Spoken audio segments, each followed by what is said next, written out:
Xoş gördük əziz dinləyicilər. Mən istəyirəm bu günləri regionumuzda baş verən hadisələrlə, istər Azərbaycanda, Ermənistanda, Gürcüstanda baş verən hadisələr barəsində biraz danışaq və xəbərimiz olsun. Bir balaca da tənqidlərimizi də eləyək əlbəttə ki. İlk növbədə bilirsiniz, Azərbaycan prezidentinin Naxçıvan səfəri vardı. Bu çox önəmli bir səfəridir.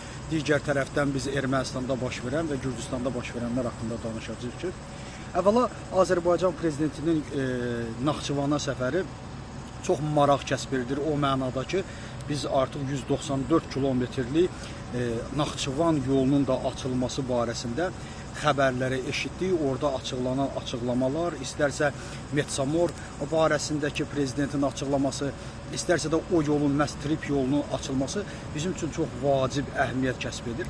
Yəni bu mənada bizim aparılan siyasət doğrudur. Nəzərə almaq lazımdır ki, 2000-ci il müharibəsi, 2020-ci il müharibəsindən sonra, yəni o ərazilərə gedənlərdən biri də mənəm ki, hər santisini, hər metrəsinə qədər Zəngəzur yolunda iştirak etmişik. Bu çox vacibdir, çünki bu günləri heç bir dünyada kimsə kimsəyə gəlib, necə deyərlər, imkanlar yaratmır, pul vermir ki, gəlginən burada sən pul qazanginan.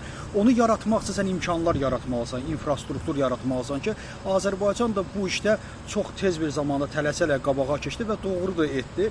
Bu günləri artıq trip yolu, təkcə 45 kilometrlik yolla biz dünya ilə birləşə bilərik. Bugün deməklə, danışmaqla deyil, bir iş görmək lazımdır ki, sən bütün dünyaya, istər Avropa olsun, istər Amerika olsun, Çin olsun, ona təqdimat verəsən ki, bax mənim bu yolum hazırdır və gəl buradan keç. Bütün dünyanın başının qarışdığı, bütün dünyanın məhz bu infrastruktur üçün müharibə etdiyi bir vaxtda bizim üçün bu əlbəttə ki, əvəz olunmaz bir xətti, əvəz olunmaz necə deyirlər, gəlir vasitəsidir ki, biz bunu yerinə yetirməliyik. İndi optik kabellərin çəkilməsi, Ermənistana enerjinin verilməsi və s. və ilaxır.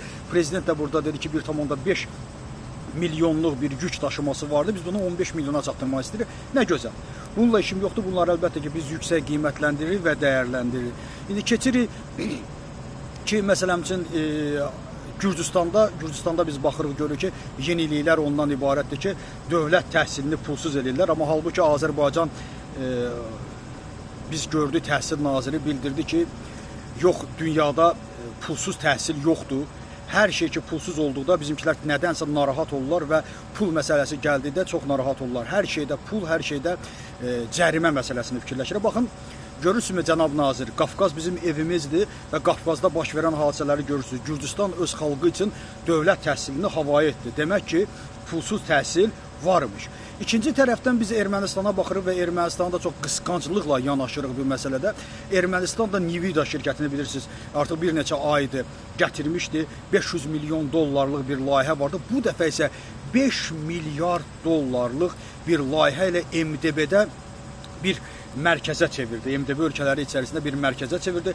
5 milyard dollarlıq bir pulun, vəsaitin ayrılması bu çox böyük bir göstəricidir. Ermənistan kimi kiçik bir ölkə üçün bu Ermənistanı yeni texnologiyalarda sıçrayışla qabağa çıxardacaq və erməni xalqının imkanları baxımından da çox yüksək qiymətləndirməlidir. Nəzərə almaq lazım ki, artıq Ermənistanda uşaq pulu da 3500 dollara çatdırılıb. Halbuki biz bugün uşaq puldan danışanda o saat insanlar, o saat güya siyasətçilər düşür ortaya ki, yox, doğum olmayan yerdə uşaq pulu olur, bizdə doğum yaxşıdır, yerindədir. Elə ki, siz təhsildən danışırsan, dünyanın pulsuz təhsilindən danışanda o saat düşürlər ki, yox, dünyada belə bir şey yoxdur. Bütün dəyərlərimiz, bütün deməli cərimələrimiz Avropa standartları ilə götürülür, amma maaş vermələrimiz isə Əfqanistan standartları ilə götürülür. Və bütün bunlar bizi əlbəttə ki, narahat edir. Qafqaz bizim evimizdir, bütün dünya Qafqaz kimi baxır, ölkəyə yanaşır və bugün Qafqazda baş verənləri biz görürsünüz. Gürcüstanda pulsuz təhsil, Ermənistanda Nivida 50 milyard, daha doğrusu 5 milyardın cəlb edilməsi, amma Azərbaycanda isə yenilik nədən ibarətdir? Kartdan köçürmələrə limit, 5-dən artıq limit qoyulmasın. Nə hara baxırsansa görürsünüz cərimə, hara baxırsansa insanların həyatlarını məhdudlaşdırma, insanların həyat yaşayışlarını qarşısına almaqdır. Ona görə dostlar, buna baxmaq lazımdır. Yəni, hakimiyyət dairələri də bunları eşitməlidir. Nəhayət Azərbaycan xalqının da vəziyyəti düzəlməlidir. Biz bu günləri Avropa ilə rəqabət apar demirik, Skandinaviya ölkələri ilə rəqabət apar demirik.